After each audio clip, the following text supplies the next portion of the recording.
Cricket, जिसे हम जानते हैं और इतना प्यार करते हैं, उसकी शुरुआत बहुत ही सिंपल थी। यह खेल सदियों पहले इंग्लैंड के मैदानों में शुरू हुआ था। उस समय यह बस बच्चों का खेल था। सोचो, एक ग्रुप ऑफ बच्चे जिनके पास लकड़ी के डंडे हैं बैट की तरह और एक साधारण सी बॉल।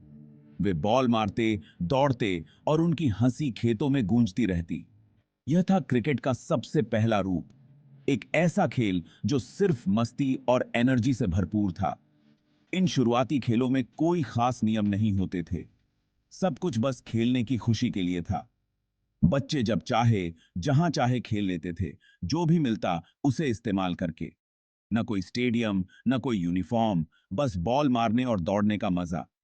यही वो सिंपल शुरुआत थी जिसने आज के इस ग्लोबल खेल की नींव रखी। क्रिकेट की खासियत यही थी कि इसे कहीं भी खेला जा सकता था। बस एक बैट, एक बॉल और कुछ दोस्त चाहिए होते थे। इसकी इसी सिंपलिसिटी की वजह से यह इंग्लैंड के गांवों में फैल गया। गांव के मैदानों से लेकर शहरों तक क्रिकेट लोगों का पसंदीदा शौक बनता जा रहा था। जैसे जैसे खेल फेमस होता गया, यह बदलता गया। लोग नए नए तरीके आजमाने लगे। उन्होंने बॉलिंग, बैटिंग और फील्डिंग के नए नए तरीके खोज निकाले। क्रिकेट अब बस बच्चों का खेल नहीं रह गया था। यह स्किल और स्ट्रेटजी का खेल बनता जा रहा था। 17वीं सदी आते आते क्रिकेट सिर्फ खेतों तक ही सीमित नहीं रहा। इसे लोग जानने लगे थे। हर तबके के लोग इसे खेल रहे थे और एंजॉय कर रहे थे। इस बढ़ती पॉपुलैरिटी की वजह से अब नियम और ऑर्गेनाइजेशन की जरूरत महसूस होने लगी थी। 17वीं सदी क्रिकेट के लिए एक टर्निंग पॉइंट साबित हुई। इसी दौरान यह खेल एक इनफॉर्मल खेल से बदलकर एक स्ट्रक्चर्ड खेल बनने लगा। लोग अब क्रिकेट को सीरियसली लेने लगे थे और नियमों की जरूरत साफ दिखने लगी थी। जैसे जैसे क्रिकेट के चाहने वाले बढ़ते गए, वैसे वैसे अमीर और प्रभावशाली लोग भी इसकी तरफ आकर्षित हुए। उन्हें इस खेल का एक्साइटमेंट और चैलेंज बहुत पसंद आया। धनी और प्रभावशाली लोगों के आने से क्रिकेट का स्तर और ऊपर उठ गया। वे इसमें पैसे लगाने लगे, जिससे खेल के लिए अच्छे उपकरण और मैदान मिलने लगे।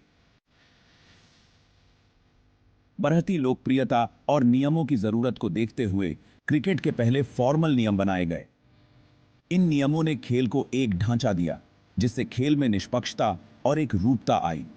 नियमों के बनने से क्रिकेट के सफर में एक मजबूत कदम उठाया, जिससे यह एक शौक से बदलकर एक इज्जतदार खेल बन गया।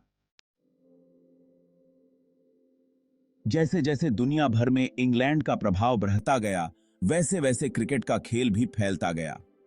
अंग्रेजी नाविक, सैनिक और व्यापारी अपने साथ क्रिकेट के प्रति अपना प्यार भी ले जाते थे। उन्होंने अपने उपनिवेशों में रहने वाले लोगों को भी क्रिकेट से रूबरू कराया और इस तरह से खेल के वैश्विक विस्तार की शुरुआत हुई। क्रिकेट अंग्रेजी संस्कृति और पहचान का प्रतीक बन गया। अंग्रेज जहां भी जाते थे, अपनी परंपराओं को भी साथ ले जाते थे और क्रिकेट भी इसमें शामिल था। विदेशों में घर जैसा माहौल बनाए रखने और साथ ही अंग्रेजों के बीच भाईचारे को बढ़ावा देने के लिए क्रिकेट को एक जरिया माना जाता था। क्रिकेट का प्रसार हमेशा जानबूझकर नहीं किया गया था।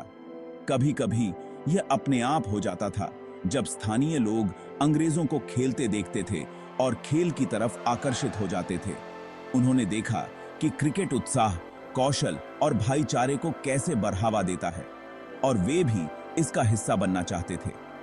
जैसे जैसे क्रिकेट नई जमीन पर अपनी जड़ें जमाता गया, यह ढलता गया और विकसित होता गया। अलग अलग संस्कृतियों ने इस खेल को अपने अपने तरीके से ढाला और खेलने के अपने अपने अंदाज ईजाद किए।